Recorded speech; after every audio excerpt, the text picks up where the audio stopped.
Imagine standing at the foot of a towering peak, clouds swirling around its crown, and the unmistakable feeling that this place is not just another mountain. For thousands of years, human beings have looked up at these majestic summits and felt the presence of something greater, something divine. Sacred mountains have been revered as gateways to the heavens, places where the boundary between the mortal and the eternal becomes thin, fragile, and sometimes disappears completely. From the snow-covered ridges of the Himalayas to the volcanic slopes of Mount Fuji, from the Andes to the Rocky Mountains, cultures around the world have recognized mountains as sacred spaces. They are not only physical giants dominating the landscape, but also cosmic axes, links between earth and sky, matter and spirit. In ancient traditions, this idea is sometimes called the Axis Mundi, the world's spiritual center, a symbolic ladder reaching up to the gods. When we speak of sacred mountains, we are speaking about more than geology. We are speaking about mythology, about faith, about the human need to find meaning in the natural world. Let us begin in the Himalayas, home to the most iconic sacred peak of all, Mount Kailash. Rising over 6,600 meters above sea level, Kailash is not the tallest mountain in the region, but its spiritual significance far outweighs its physical size. Hindus regard it as the dwelling place of Lord Shiva, seated in eternal meditation on its summit. Buddhists know it as the abode of Demchok, a representation of ultimate bliss. For Jains, it is the site where the first of their spiritual teachers achieved liberation. Even followers of the ancient Bon religion see Kailash as the seat of all spiritual power. Despite this universal reverence, the summit of Kailash remains unclimbed, whether by sacred prohibition or by sheer natural difficulty. Pilgrims instead walk a sacred circuit around its base, a journey known as the Kora, believed to wash away a lifetime of sins. The idea here is clear. The mountain itself is beyond human conquest. It is a divine gateway, not a trophy for climbers. Traveling eastward, we encounter Mount Fuji in Japan. This nearly perfect volcanic cone has inspired poets, painters, and pilgrims for centuries. Fuji is not only beautiful, it is deeply spiritual.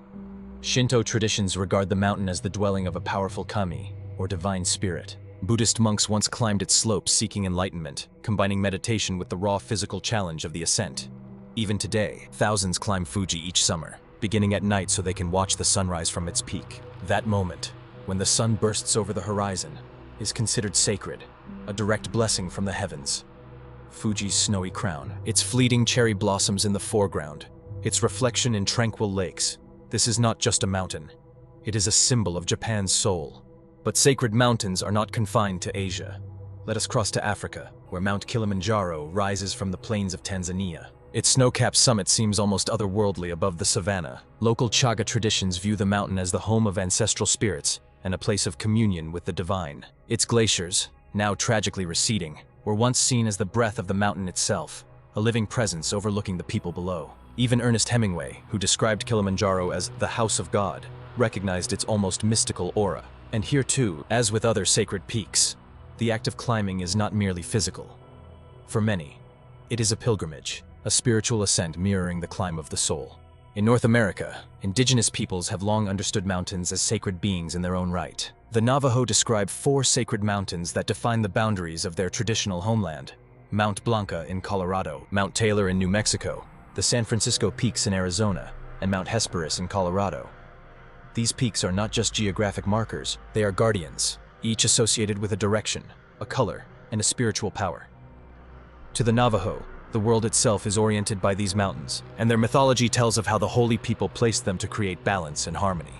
To desecrate these mountains, to mine them or cut into them, is to wound the very soul of the land.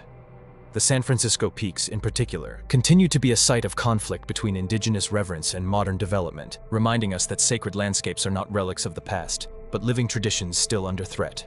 Further north, the Black Hills of South Dakota rise not as towering peaks, but as rolling granite domes and pine-covered ridges. To the Lakota Sioux, these hills are Paha Sapa, the center of the world, a place of vision quests and ceremonies. Yet tragically, the Black Hills were seized in violation of treaties, their sacred stones carved into Mount Rushmore, a transformation from holy site to political monument. Here, perhaps more than anywhere, we see the tension between sacred and secular, between reverence and exploitation. And still, the Lakota continue to fight for recognition of the Black Hills as a sacred landscape.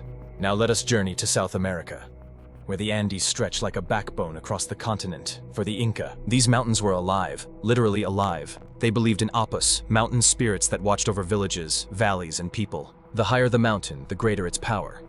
Ceremonies, offerings, and even sacrifices were performed to appease the Apus, ensuring fertility, protection, and balance. Mount Osanguete, near Cusco, remains one of the holiest peaks in Peru. Even today, thousands gather each year for the Coilo Ariti festival, blending Catholic traditions with ancient Andean rituals in honor of the mountain spirit. In these celebrations, we see the survival of ancient mountain worship, adapted but not erased by colonial influence. Mountains across all these traditions are more than rocks and snow. They are symbols of ascent, of striving, of the eternal human desire to reach beyond ourselves. To climb a sacred mountain, whether physically or spiritually, is to move closer to the divine. The effort, the danger, the majesty of the view, all reinforce the sense that we are small, yet connected to something immeasurably vast. Interestingly, mountains often appear at the heart of mythologies that describe the very structure of the cosmos. Consider Mount Olympus in Greece, where the 12 Olympian gods were said to reside. Though not the tallest peak in Europe, Olympus towers above the surrounding plains in such a way that it seems to pierce the heavens. To the ancient Greeks, this was no coincidence. It was the chosen home of the gods, a reminder that divinity resides above, looking down upon the mortal world. In the Middle East, Mount Sinai carries similar weight. It was here, according to the Bible, that Moses received the Ten Commandments. The mountain itself became a stage for divine revelation, wrapped in thunder, fire, and cloud. The ascent of Moses is described not merely as a climb, but as an encounter with the very essence of God. To this day, pilgrims ascend Sinai before dawn, reaching the summit in time for sunrise, retracing those ancient footsteps of faith. Meanwhile, in Tibet, the entire landscape is understood as sacred, with countless mountains, lakes, and valleys forming a mandala of spiritual power. Mount Everest, known to Tibetans as Chomolungma, Mother Goddess of the World, is not simply the highest mountain on Earth. It is a living deity, an embodiment of feminine divine power. To climb Everest is, in some sense, to trespass on holy ground. Sherpa guides often perform rituals before expeditions, asking the mountain's permission before setting foot on its slopes. What unites all these examples is the recurring idea of the mountain as a gateway, a bridge between earth and sky. The vertical rise, the sheer impossibility of its scale, invites us to imagine that the gods dwell above. And in a very real sense, mountains are cosmic axes. They ground us to the earth while pointing us toward the heavens. In myth, they become ladders, world trees, or pillars holding up the sky. In life, they become places of retreat, of pilgrimage, of revelation. And yet these sacred mountains also remind us of our responsibilities. To treat a mountain as sacred is to treat it with respect. It means seeing it not as an object to be conquered or exploited, but as a partner in the dance of existence. Indigenous traditions around the world emphasize reciprocity with the land, making offerings, saying prayers, approaching with humility. When we ignore these teachings, we risk losing not only the glaciers and forests of these peaks, but also the spiritual wisdom they embody. So the next time you see a mountain, pause. Look up at its summit, its slopes, its shadows. Ask yourself, what does this place mean? What stories has it inspired? What invisible threads connect it to the divine? You may not find all the answers, but you will feel the presence. The silence of the mountain, the sweep of the clouds, the thinness of the air, all speak of a reality larger than ourselves. Sacred mountains are not just about religion or mythology.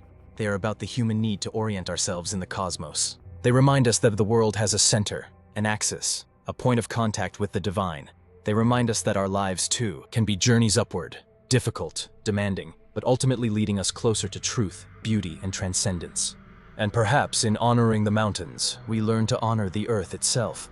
Because in the end, every mountain, every river, every forest is sacred. Some peaks stand higher, shine brighter, and carry more legend, but all are part of a living, breathing planet that sustains us. So here's the invitation. See the mountains not just as landscapes, but as teachers. Listen to the myths, for they carry wisdom that science alone cannot capture. And remember that when you climb, when you walk, when you look up, whether at Kailash, Fuji, Kilimanjaro, Olympus, or the peaks near your own home, you are standing at a threshold, a gateway, a reminder that the divine is not far away. It is here, rising above us, calling us higher. If you enjoyed this video, don't forget to hit that like button. It really helps the channel grow. Share this video with a friend who loves a good mystery. And if you haven't already, make sure to subscribe so you won't miss the next story. There's a lot more to uncover, and I'd love to have you along for the journey.